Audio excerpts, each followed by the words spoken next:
Nalalapit na naman nga ang Kapaskuhan kaya't kabi-kabila ang kainan o food park na naman ang naglalabasan.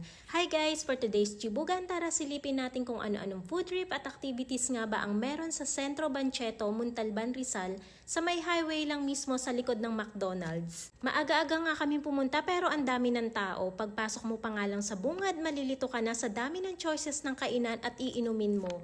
Nangunguna agad tong napakabangong bibingka na freshly cooked pa sa uling at meron din puto bongbong, nangangamoy Pasko na talaga. Meron ding shawarma na naka buy one get one pa.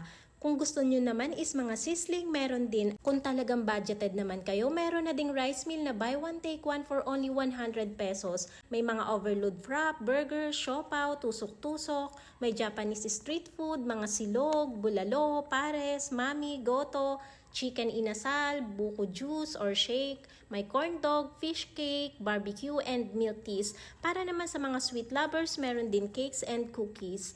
Eto naman yung tinikman ko, start at 30 pesos, makakatikim ka na ng Bicol Special na pansit bato. Nagtry ako netong may dinuguan, masarap naman kasi bagong luto at mainit pa talaga.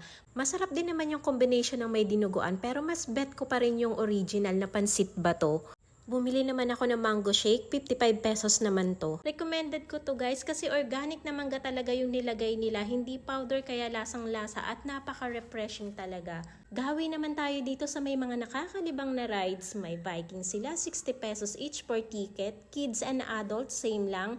Andito din si Pikachu na napaka-cute, 50 pesos each naman. May Ferris wheel din sila, 50 pesos each din yung bayad. So ayun lang guys, thank you for watching. Till next video, bye!